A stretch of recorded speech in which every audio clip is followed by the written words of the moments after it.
Hello everyone. Statics में हमारा 10th chapter complete हो चुका है रेंजेस का। नेक्स्ट करते हैं हम 11th chapter null lines and null planes. Chapter का नाम है null lines and null planes. Okay, तो पहली डेफिनेशन आती है हमारे पास नल लाइन। नल लाइन, जैसे कि आपको नाम से ही पता चल रहा है, नल नल का मतलब क्या होता है। फिर नल वेक्टर पढ़ चुके हैं ना पहले, नल पॉइंट। तो नल वेक्टर क्या होता है, जिसका मैग्नीट्यूड तो जीरो हो और डायरेक्शन कोई भी ना हो। तो ऐसे ही नल मतलब कुछ भी नहीं। Null line of a given system of force are these lines about which the moment of the system vanishes. पहले मैं इस डेफिनेशन को एक्सप्लेन कर देती हूँ, उसके बाद फिगर पे बना के दिखाऊंगी। Null lines of a given system of forces are these lines. Null lines एक सिस्टम पर वो लाइनें हैं अबाउट विच, जिनके about the moment of the force क्या बनता हो, ज़ीरो बनता हो।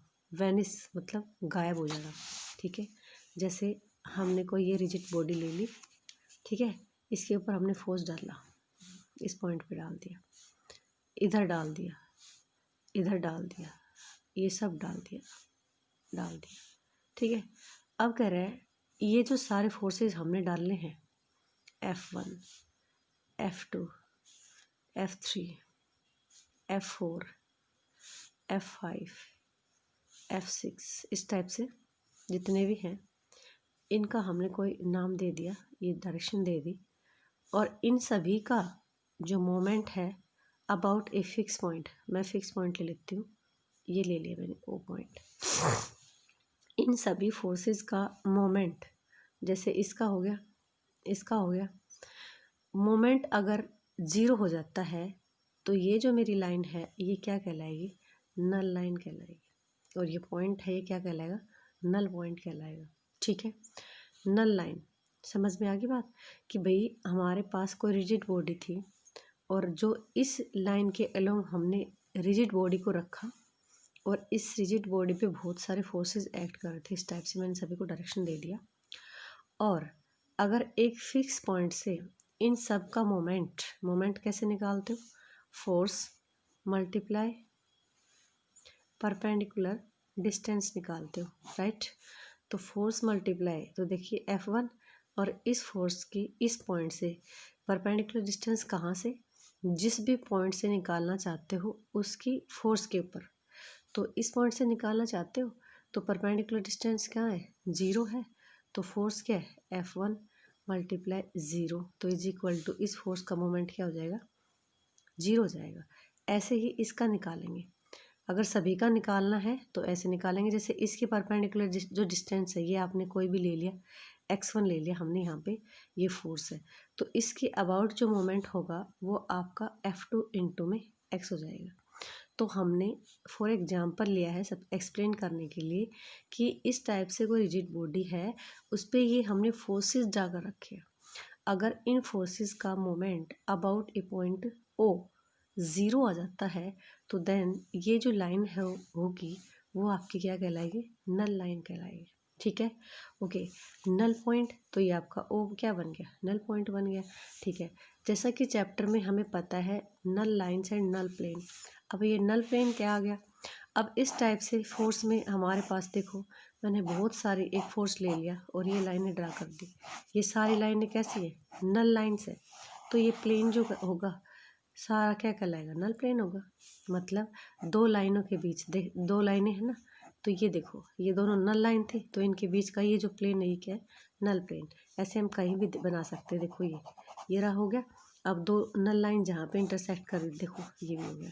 तो ये तो थी आपकी नल लाइन्स और ये थी आपकी नल प्लेन। ओके, और नल पॉइंट क्या था, जहाँ पे सभी जिस पॉइंट से उनका मोमेंट निकाल रहे वो पॉइंट हमारा क्या है, नल पॉइंट है। ओके, चलिए आगे की डेफिनेशन पढ़ लेते हैं। The plane, null plane, the plane in which all the lines lies, null lines lies is called null plane of the point O dash. Okay, कि जिस प्लेन में सभी लाइनें नल लाइन ही आती हो और नल प्लेन कहलाएगा ऑफ किस पॉइंट का, ओ डैश का। ठीक है, जैसे कि सभी का मोमेंट निकालोगे तो एक पॉइंट तो होगा ही ना, तो उस पॉइंट के रिगार्डिंग अगर सभी का मोमेंट निकालते हो तो नल जिन जिन लाइंस का मोमेंट वहाँ पे उस पॉइंट से ज़ीरो हो जाता है और वो सारे एक ही प्लेन में लाई करती है, तो सभी क्या कहलाएंगी, नल लाइंस कहलाएंगी। और वो सारा जो प्लेन है वो नल प्लेन है। तो इन अदर वर्ड्स क्या कह सकते हो, null locus of a null line is called null plane. Locus रास्ता, नल लाइंस का जो रास्ता है वो क्या कहलाएगा, नल प्लेन कहलाएगा। ठीक है, मतलब समझ में आ गई बात। तो the point O dash itself is called a null point. तो ओ डैश जो होगा वही क्या हो जाएगा, आपका नल पॉइंट कहलाएगा। ओके, तो देखिए अब हम इसके regarding first definition first form पढ़ते हैं। To find the equation of the null plane of a given point a b c referred to any axis o x o y o z। To find, हमें equation find out करनी है of the null plane की, of a given point. आपके पास given point क्या दे रखा है, ए B C point दे रखा है कोऑर्डिनेट, रेफर टू एनी कि कोई ए बी सी पॉइंट ले लिया और इन कोऑर्डिनेट एक्सिस के अकॉर्डिंग, रेफर्ड अकॉर्डिंग ले लिया। ठीक है, और इस पॉइंट ये हमारे पास नल, आपने पढ़ा होगा ना पहले कि भाई क्या निकालते हो, इक्वेशन ऑफ प्लेन कैसे निकालते हो, आर माइनस में R1 इंटू में एन वेक्टर इक्वस टू 0। मतलब ये आपका पासिंग पॉइंट है, ये प्लेन का क्या होता है, नॉर्मल वेक्टर। तो देखिए यहाँ पे हमारे पास जो गिवन पॉइंट है, पासिंग पॉइंट, वो ये है। और रेफर टू एनी एक्सिस, ये एक्सिस है ना, इनके रेफर हमें निकालना है। तो मतलब कि पॉइंट तो है हमारे पास, जैसे हम पहली चीज़ पहले पढ़ के आए हैं कि इक्वेशन ऑफ प्लेन कैसे निकालते हैं, हम उसी का यूज़ करेंगे, नया यूज़ नहीं करेंगे। सिर्फ यहाँ पे हमें हमारा अटैम्प्ट करने का जो तरीका है वो अलग हो गया कि वहाँ पे हमें नॉर्मल वेक्टर सीधा मिल जाता था, लेकिन यहाँ पे हम उसको कैसे निकाल पाते हैं, मोमेंट के अबाउट कैसे निकाल पाते हैं, कपल के अबाउट कैसे निकाल पाते हैं। तो देखिए refer to any axis O X O Y and O Z, इनके रेफर निकालना आपको उस इक्वेशन को। ठीक है, जो पास करता है ए बी सी से। तो यहाँ पे ये जो बार बार मैं इस चीज़ को फोकस दे रही हूँ, ये क्यों, क्योंकि हमारे पास पॉइंट तो है और हमारे पास जो नॉर्मल आएगा वो यहाँ से आएगा। ठीक है, तो चलिए देखते हैं इसमें क्या है। Let the system reduce to a D name X Y Z L M N. Okay, X Y Z पढ़ चुके हैं आप, क्या है X Y Z, X Y Z किसी भी पॉइंट के फोर्स कंपोनेंट थे और ये एल एम एन क्या थे, लाइन के। मतलब कोई भी जो लाइन है हमारे, उसके फोर्स कंपोनेंट क्या थे, एक्स वाई जेड, और एल एम एन क्या थे, कपल। मतलब सिस्टम ऑफ फोर्सेस दे रखा था, उन सभी को एक सिंगल पॉइंट पे रिड्यूस किया था। तो सिंगल पॉइंट को ना, सिंगल फोर्स को रिड्यूस किया था, वो एक लाइन के तो एक्ट कर रहा था, तो मैं उसी लाइन की बात कर रहा हूँ। ठीक है, मतलब हमने 9th चैप्टर में जो आर्टिकल किया था उसमें क्या किया था कि बहुत सारे फोर्सेस है और उन सबको हमने रिड्यूस किया रिड्यूस, और एक सिंगल फोर्स पे। तो सिंगल फोर्स एक लाइन के, सिंगल लाइन के एक्ट तो अलॉन्ग कर रहा था, तो उसके जो फोर्स कंपोनेंट थे वो तो है एक्स वाई जेड, और कपल कंपोनेंट क्या थे, एल एम एन। तो वो ही बात कर रही हूँ मैं। एट एनी पॉइंट ओ, किसी भी पॉइंट ओ पे, and the given A B C B any point O. हमारे पास जो पॉइंट दे रखा है वो क्या दे रखा है, ए बी सी दे रखा है। तो देखिए हम मोमेंट निकालते हैं पहले। मोमेंट कैसे निकालोगे आप,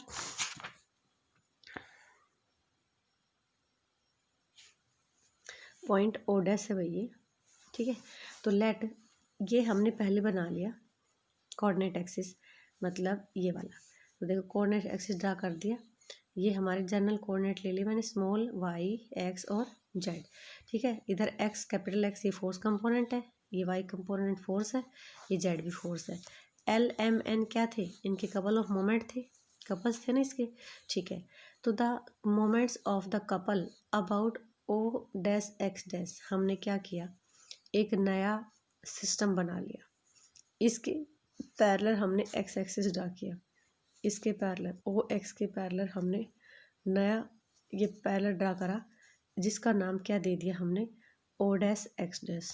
ओके, ऐसे ही हमने इसको वाई डैश के, वाई एक्सिस के पैरेलल ड्रा करा, ये हमारी ओ डैश वाई डैश बन गई और इसको हमने जेड डैश, और इसका जो पॉइंट था, इनके पॉइंट जो थे स्मॉल एक्स वाई जेड थे, इसमें पॉइंट बार बार दे रहा है कि गिवन पॉइंट क्या है, ए बी सी, ठीक है। तो अब देखिए सारी चीज़ें डैश में दी है, तो हम इनके एक्सिस के कपल ऑफ मोमेंट क्या मानेंगे, इसका मान लिया हमने एल डैश, एम डैश और एन डैश मान दिया। तो डायग्राम समझ में आ गया। देखिए डी नेम आपके पास ये सिस्टम ये दे रखा था, तो इस चीज़ को तो आप अच्छे से अंडरस्टैंड कर सकते हो ना, सिर्फ हमने उसी चीज़ को एक्सप्रेस किया है। टाइम हमने एक सिस्टम बनाया अपना, एक्स एक्सिस ये हमारा एक्स एक्सिस के अलोंग फोर्स कंपोनेंट था, ये वाई एक्सिस के अलोंग फोर्स कंपोनेंट था, ये जेड एक्सिस के अलोंग फोर्स कंपोनेंट था। कपल ऑफ इनका रिजल्टेंट जो निकालते हो ये एल एम एन निकालते हो, और इनके जो पॉइंट है पासिंग पॉइंट वो एक्स वाई जेड ले लिया हमने। इनकी जो एक्सिस थी सेम उसी के पैरेलल एक्सिस ड्रा की और दूसरा सिस्टम बना लिया अपना, जिसका ओरिजिन क्या है ओ डैश है, और उसका जो पॉइंट है पासिंग पॉइंट हमने प्लेन में क्या ले लिया ए बी सी, और इनके कपल्स ऑफ मोमेंट क्या ले लिए एल डैश एम डैश और एन डैश, ठीक है।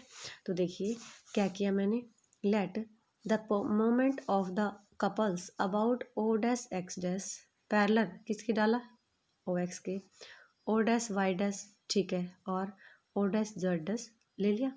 क्या ले लिए इनके अलोंग, इनके लिए ओ डैश एक्स डैश के along couple moment of couple क्या लिया एल डैश, इसके अलोंग वाई एम डैश, इसके along N dash respectively. Okay अब आपने देखिए उसमें पढ़ा था 3 डायमेंशन में, फोर्सेज इन 3 डायमेंशन में कि न्यू जो कंपोनेंट निकालते हो कैसे निकालते हो, तो L dash equals to central axis की इक्वेशन निकालने के लिए यूज़ किया था ना हमने, एल माइनस में वाई जेड माइनस में जेड कैपिटल वाई। ओके अब यहाँ पे हमारा सिस्टम चेंज हो चुका है, इसका जो पॉइंट है वो ए बी सी है, तो हम y की जगह b को रिप्लेस कर देंगे एंड z की जगह क्या रिप्लेस कर देंगे c को रिप्लेस कर देंगे। ऐसे ही आगे हम m डैश निकालेंगे n डैश निकालेंगे, ठीक है। तो m डैश और n डैश भी निकालेंगे, m डैश भी निकाल लिया हमने, m माइनस में c कैपिटल x प्लस में a capital z, okay, and n dash is equal to capital N minus में a कैपिटल Y प्लस में b capital X, okay. The direction ratios of the axis of resultant couple at O डैश A B C, इसके referred origin वहाँ पे देखो, इसका जो origin है O डैश है और हमने ओरिजिन क्या मान रखा है A B C ले रखा है इसका ओरिजिन, तो इसकी जो एक्सिस के डायरेक्शन रिजल्टेंट जो कपल है उनके डायरेक्शन रेशियोज क्या हैं आपके एल डैश एम डैश और एन डैश है, एल डैश एम डैश और एन डैश। देखो आपको नल प्लेन की इक्वेशन बनाने के लिए डायरेक्शन रेशियोज की तो ज़रूरत थी, और हमने ये जो भी कुछ किया डायरेक्शन रेशियोज के तो लिया क्या है। तो देखिए क्या कह रहा है रिजल्टेंट कपल, आपने जब वो दिए हुए सिस्टम के पैरेलल आपने दूसरा सिस्टम बनाया है, नया ओरिजिन लिया है, उसके कोऑर्डिनेट क्या है ए बी सी, और एंड उसके डायरेक्शन रेशियोज क्या है रिजल्टेंट कपल के एल डैश एम डैश और N dash, but the null plane is normal to the direction of the resultant couple. जो नल प्लेन है वो नॉर्मल है, नॉर्मल का मतलब क्या होता है परपेंडिकुलर, ठीक है, to the direction of resultant couple. अब ये दोनों वो है मतलब परपेंडिकुलर, तो परपेंडिकुलर है तो हमारे पास क्या होता है परपेंडिकुलर होगा तो डॉट प्रोडक्ट क्या लेते हो आप 0 लेते हो, तो so equation of plane which passes through किससे और dash A B C and direction ratios are, ये हो जाएगा। तो हमारे पास देखिए इन दोनों का क्या निकालेंगे एक्स माइनस का ए एल डैश प्लस में वाई माइनस का बी एम डैश प्लस में जेड माइनस का सी एन डैश, ओके। तो मैंने यहाँ पे जो है इसका यूज किया एक्स माइनस का x1 और इंटू में ए प्लस में, अगर आप इससे कंफ्यूज होते हो तो कैपिटल ए ले लो, लेकिन इसके फोर्स कंपोनेंट तो हम स्मॉल ही मानते हैं, y माइनस का y1 b प्लस में z माइनस का z1 c इक्वल्स टू 0, ठीक है। तो हमारे पास पासिंग पॉइंट के कंपोनेंट जो है वो ए बी सी हैं और इसके फोर्स के जो हैं वो L dash M dash N dash है। ओके, मेरे पास L dash M dash N dash सभी की वैल्यूज़ थी, हमने पुट कर दिया उन सब वैल्यूज़ को और सोल्व कर दिया। सोल्व करने के बाद देखिए एक्स कॉमन आ रहा है, वाई कॉमन और जेड, तो ये बन गया। तो दस दिस इज लोकस ऑफ किसका बन गया, एक्स वाई जेड का, is any point in the null plane of इसका। इक्वेशन 1 जो है, equation 1 is the equation of plane through point, इससे पास करती है। और अगर हमें इसकी डिटर्मिनेंट फॉर्म बनानी हो तो हम कैसे निकालेंगे, ध्यान है ना, डिटर्मिनेंट फॉर्म में आई जे के लिख रहे थे यहाँ पे पासिंग पॉइंट, और यहाँ पे उसके अलावा जो लाइन पास कर रही थी उसके फोर्स कंपोनेंट, तो एक्स वाई जेड और पासिंग पॉइंट हमारे क्या ले लिया यहाँ पे ए बी सी। यहाँ पे हम प्लेन निकाल रहे हैं, प्लेन, ठीक है। तो प्लेन की ये जो कोऑर्डिनेट एक्सिस के जो कंपोनेंट है फोर्स एक्स वाई जेड है और पासिंग पॉइंट ये रिगार्डिंग टू दिस ये निकाल देंगे, ठीक है। थैंक्स।